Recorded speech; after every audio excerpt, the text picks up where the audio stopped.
Hello everyone, welcome to LimeGuru channel. In this video, we will learn about Terraform.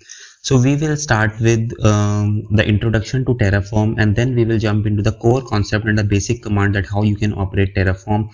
We'll start with the architecture, how it operates internally, and then we will discuss about certain components within Terraform. Let's say what are modules and registry, what are some of the use cases where you can use Terraform. And then in the last we will talk about certain enterprise level capabilities which Terraform offers. So let's start with the first topic, which is introduction. So let me write down here introduction. So what Terraform is? So Terraform, it's a way to create infrastructure for your application using configuration files. So it's a tool to provision infrastructure using configuration files, and this concept is also called infrastructure as code.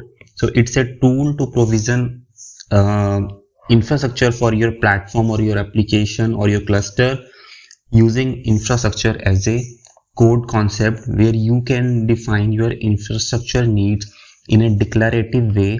You can describe or define your infrastructure in a config files, and Terraform will provision that infrastructure to you. It will build the infrastructure.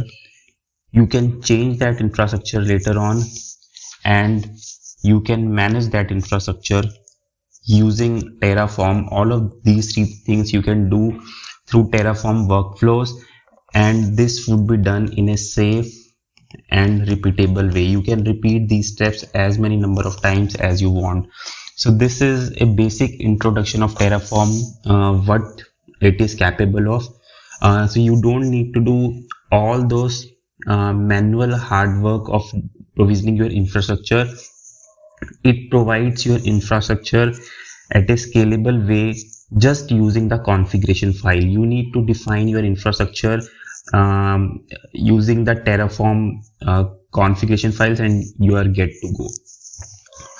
Now how you need to create your configuration file and what does it provision, right? So you need to define your configuration files in a ts config in a Terraform config file, which is called tf config. So you need to provide your configuration in a tf config file, and in this what you need to provide. So at a high level, just a basic background, at a high level you need to specify your provider. So provider could be, let's say it could be a cloud provider, or it could be your on-premise infrastructure, or it could be OpenStack, it could be VM. So you need to provide your provider, which could be, let's say, cloud, and in cloud also we can have AWS, GCP. So you can have multiple vendors. So you need to provide your provider, or it could be your on-premise infrastructure. So it depends on that. So you need to specify the provider. Then you need to specify the resource.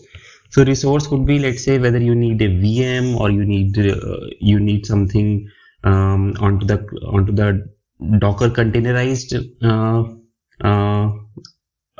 resource. So what type of resource you need, whether you need VM or you need a Docker container. So you can specify those things also as part of your resource specification. So first you have defined provider, then you have defined what resource you need.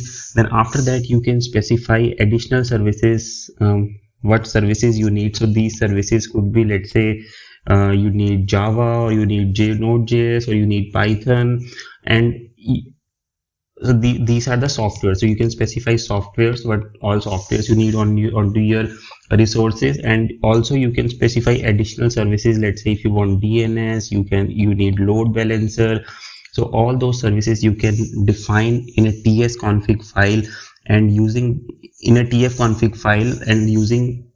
tf config file you can submit all of these specifications to Terraform, and Terraform will make sure that it provisions to you everything in a repeatable way, in a safe way, in a cleaner way. You don't need to do all of these stuff manually with the Terraform capabilities. Now, how do you do that? Let's discuss about that. So in order to get any type of infrastructure, as I mentioned, the steps involved are, let me write down here the steps.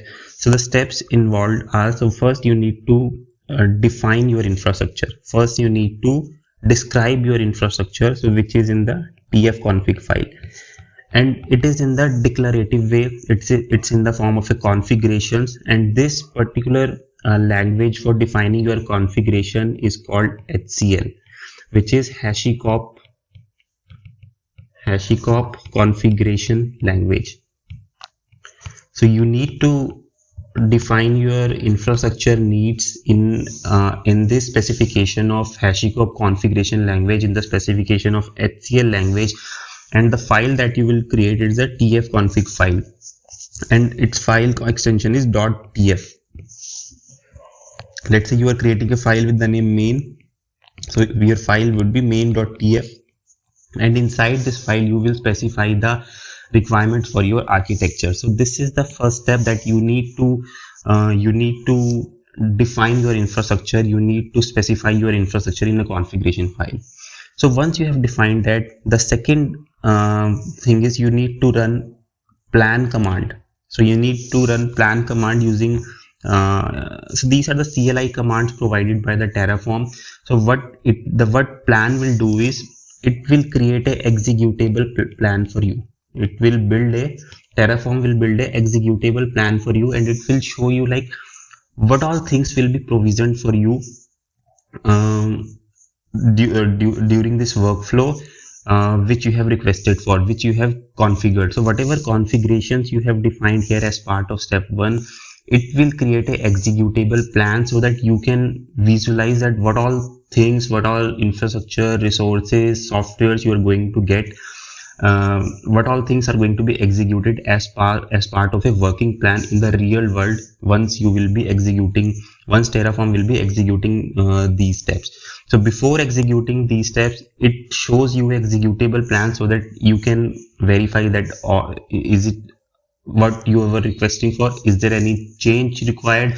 You can do that in the configuration file. But let's say you are okay with the executable plan, the third thing you will do is you will apply that plan. So apply is the another command using which the actual infrastructure execution will start happening, the actual provisioning will start happening, and depending on the specifications that you have given, it will start provisioning everything, whether it's on the provider, whether it's whatever provider you have specified, it will go to that provider. It will start specific resources. It will launch those specific softwares which you have defined, the additional services. All the things would be taken care at the apply step. So once those steps are applied, you will get a state back. You will get a state back from Terraform, and state is something. Let's take an example that you have requested for an Amazon EC2 instance. So let's say you have requested for EC2 instance on AWS. So once these steps are created, you will get a instance ID, right? So state is something you will get a certain output, that whatever infrastructure that Terraform has created, you will get certain metadata, let's say instance ID, or let's say if you were trying to create certain service, what was the service endpoint, what is the current state. So or you will get certain output relevant to your infrastructure, and which is called the current state of your infrastructure, so that any changes you want to apply later on, it refers to the state, and it identifies that with the current state what is the change that you are trying to do in your infrastructure, and it applies only those specific changes only. So state is important to maintain, so that any changes you want to do in your infrastructure later on, those can be done reliably. So that is why this state comes into picture. As a output of apply command, you will get a state back, where you will get basic metadata about your infrastructure, that what all has been provisioned, and what are the associated resources IDs to that output. Now after that, let's say you want to remove all of the provisioning that you have done. There is a separate command which is destroy. So you can destroy your infrastructure using the destroy command, and everything whatever you have defined will be destroyed. Whatever was provisioned as part of that Terraform configuration will be destroyed. There are certain additional commands. Let's say there is a Terraform format command, FMT command, using which you can format your TF config files, and it's just to make your configuration files more human readable. So there are specific formatting which gets applied to a configuration file using this command. And there is a validate command also, that before applying your configurations, before starting the planning or execution phase of your infrastructure, you can validate whether your configurations are correct or not.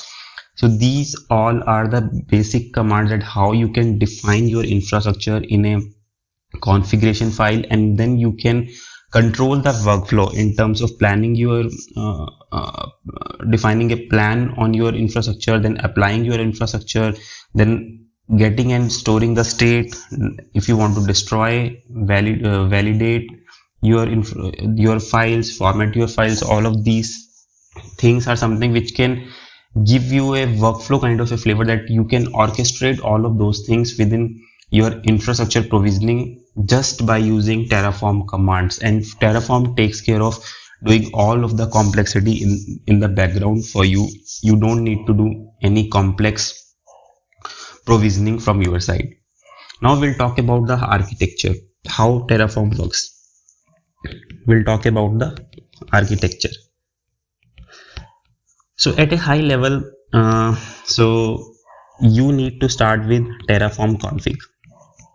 You will be creating your Terraform config, and there is a core Terraform module. So there is a core component within the Terraform architecture. You will be submitting your config to this core component, and this core component in the background will be connected to multiple providers.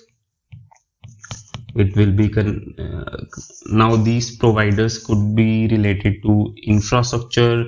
It could be onto the cloud, or it could be on the on-premise. So it will help you to provide you infrastructure. So it will connect with different infrastructure as a service providers, which helps you to procure different infrastructure. And as I mentioned, it could be AWS, GCP, your on-premise cloud, your on-premise VMs or something, any infrastructure which could be provisioned. So this core platform communicates with that external providers. Now it also connects with platform as a service. So you can also apart from getting the infrastructure, you can also provision for platforms. Let's say Heroku is one example where you can leverage Heroku to deploy your application. Heroku platform you can leverage, so you can specify Heroku configurations as part of TF config, and you can get platforms. And also you can get softwares also. So you can get software as a service also. And as I just mentioned, that let's say you want to you need let's say Java or Node.js, or you need certain additional services, let's say load balancer, DNS. So all of those services you can get just by specifying this in the TF config file. So we have a core framework, which core framework communicates with different providers, different platforms, different softwares, and all of those things, including infrastructure, platform, and softwares, can be provisioned using this architecture just by specifying this in a declarative way in a configuration file. And as it's a configuration file, you can repeat it multiple times, and the infrastructure will be given to you. You can change this configuration file to have additional things. Let's say today you just need a service endpoint for your Java application. You don't need DNS, you don't specify DNS, but tomorrow, let's say if you need DNS, you specify that additional service of DNS within your configuration file, and you will get that change applied to your infrastructure topology. So this is how it works. It works very seamlessly with multiple providers to provision infrastructure for you. So this was about the architecture. Now we'll discuss about some advanced concept. So we'll discuss about modules and registry. What is modules and registry? To understand modules and registry, let's take an example. Let's say let's take an example. Let's say you want an EC2 instance on AWS. Let me write it like this. So in AWS, you need a EC2 instance, and on that EC2 instance, you want to deploy you need a Java running, and once the Java is running, you need to deploy your jar application. You have some Java based jar and you want to run that jar in this infrastructure. So you want to connect to AWS provider, and in that provider you need a EC2 type of machine where you need to install Java, and then you want to deploy your jar application. Let's say this is an example, right? So in this case, let's say somebody has created a tsconfig file. Somebody has created tfconfig file. I'm sorry, I sometimes say tsconfig, but that is not that is a mistake. So it's a tfconfig file. So let's say if you create a if somebody has created a tfconfig file for this type of provisioning, so where the resource is specified as AWS, the provider is specified as AWS, resource is specified as EC2, then your services that you need are the Java and jar file needs to be deployed there. Java needs to be running as a software and jar needs to be deployed onto that infrastructure. Somebody has created this tfconfig file. Now let's say tomorrow somebody else also wants to deploy the same Java based application in the form of a jar file, some other jar file somebody wants to deploy. Will that person create the tfconfig file again? No, it is not required. There is a concept of input and output variables in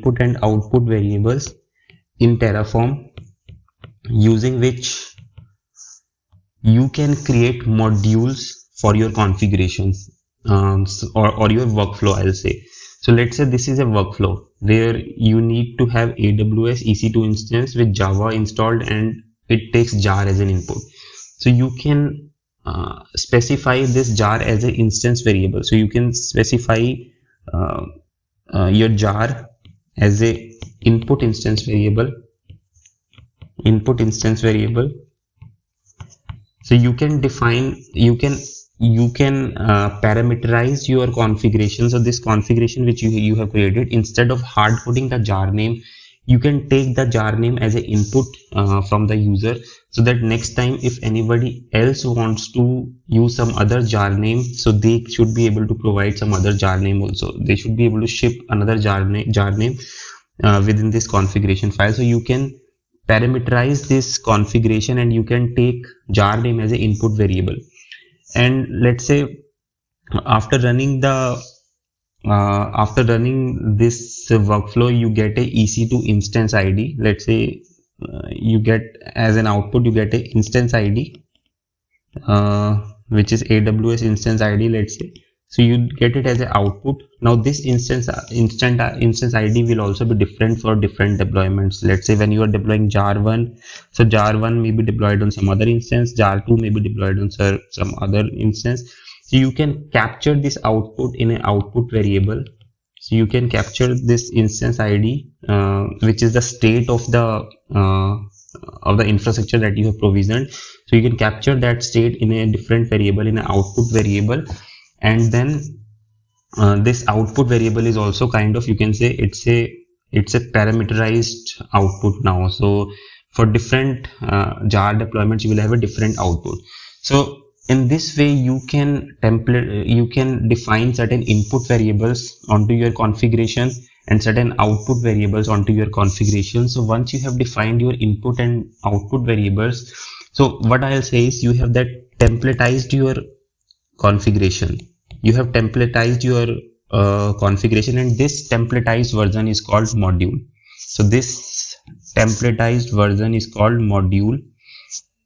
So module, let me write it here again. So the templatized version that you have created is a module. So what this module does is it creates a it goes to AWS provider, it creates a EC2 instance and provisions a Java as a software on this instance, and then it takes a jar as an input. It takes a jar file as an input, and it gives you let's say instance ID as an output.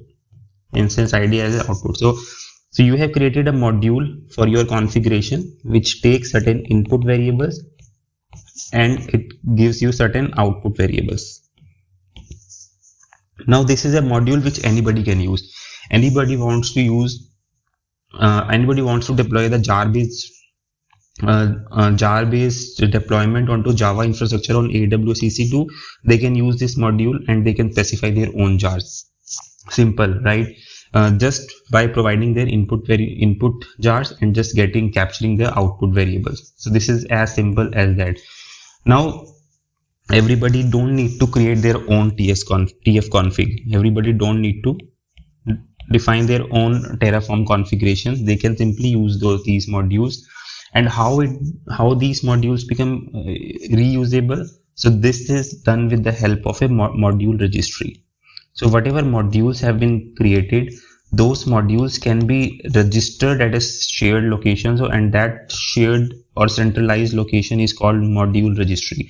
So you can relate it from if you are aware about the Docker thing, that you create a Docker file, you create a Docker image out of that, and that Docker image gets registered onto Docker Hub or into the private registry. Similarly, in Terraform also, the modules that you are creating, these modules can be registered onto a module registry. Now these module registry could be the public, or it could be your self-hosted module registries also.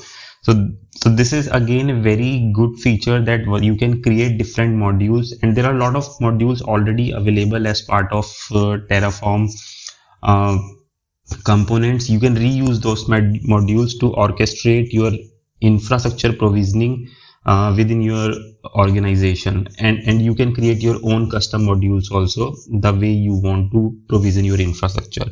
So this is the concept of modules and registry which you can leverage, and this is very nice feature to build reusable components within Terraform for your infrastructure.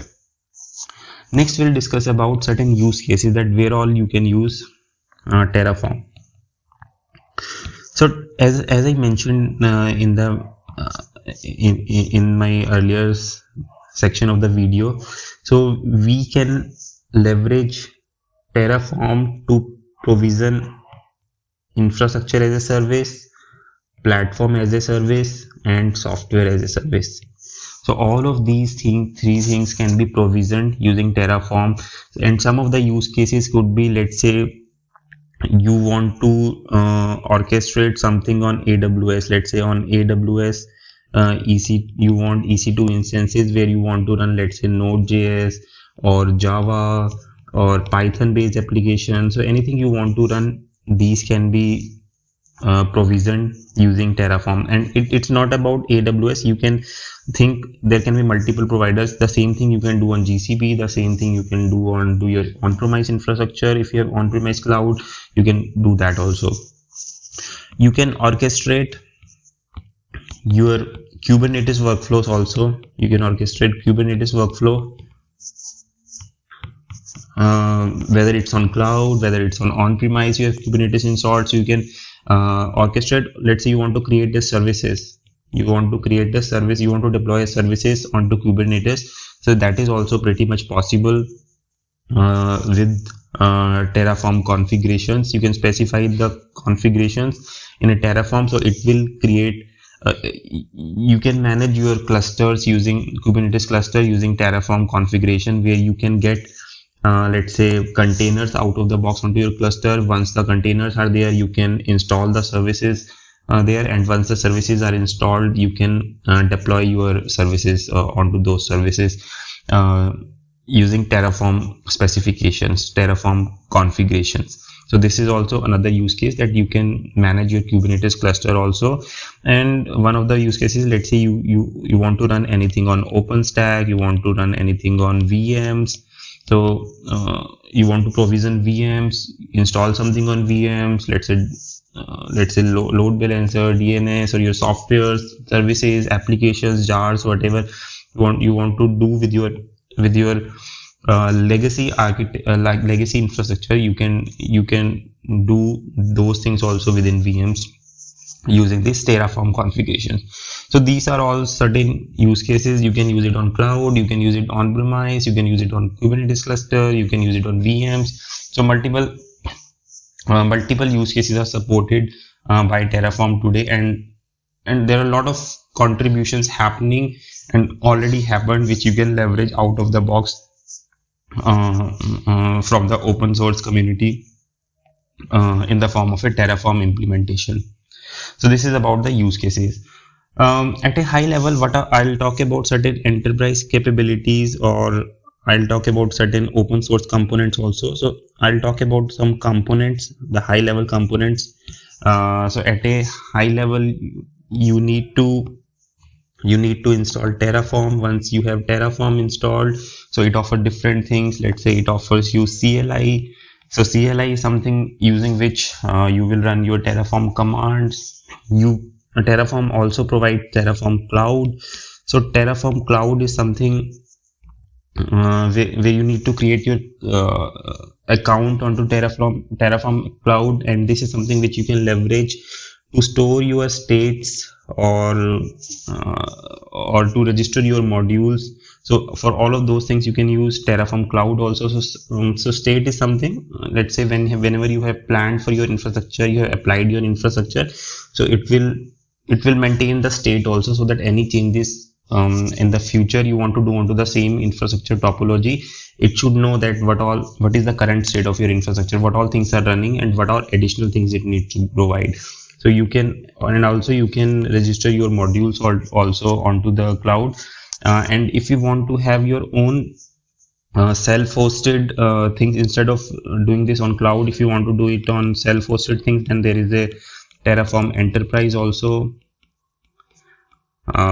You can leverage Terraform Enterprise if your organization doesn't want to go onto cloud to store all of those things, it wants to do it on premise only, then Terraform Enterprise is also another option.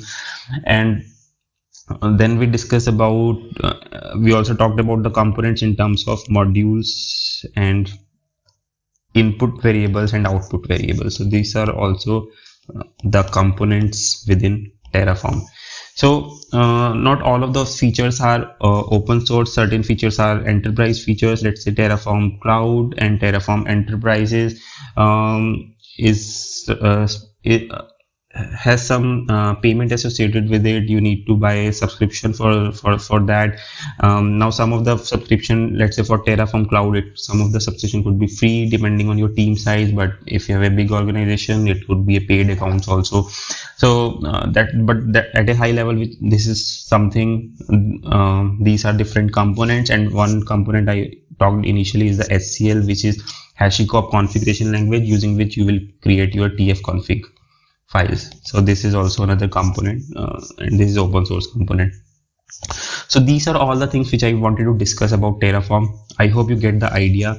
Just a quick recap of all the things which we have discussed. So we started with the introduction of Terraform, that it's a platform to build, change, and manage your infrastructure in a safe and repeatable way, and it's all done through a declarative fashion in a configuration files. Then we discussed about that what all you can specify in your configuration file in terms of providers, resources, services. Then we discussed about what are the steps involved, that you need to define your infrastructure, you need to run a plan, you need to create a plan using Terraform plan command, then you can apply those. You can persist the state as an output of the infrastructure provisioning, then you can destroy also. And then we discuss about certain additional commands, how to format your configuration files and how to validate your configuration files. Then we discuss about the architecture, where we have a core at the center, and core is talking to different providers, it's provisioning different resources, services, infrastructure, platform, softwares, everything gets provisioned through this core platform because of different connectivities this Terraform has. Then we discuss about modules and registry, where we discuss that how you can templatize your configuration and then you can reuse those configurations by creating a modules and registering those modules onto a centralized location. And in the last, we talked about certain use cases where you can provision infrastructure on cloud, on premise, or on your VM virtual machines. And then we briefed all the components, that what all Terraform has. Some of the components are enterprise level, some of the components are open source. We talked about all those things. So I hope you get the high level idea about Terraform. If you like this video, please press the like button, do share this video with others, and do subscribe our channel to support us. Thank you.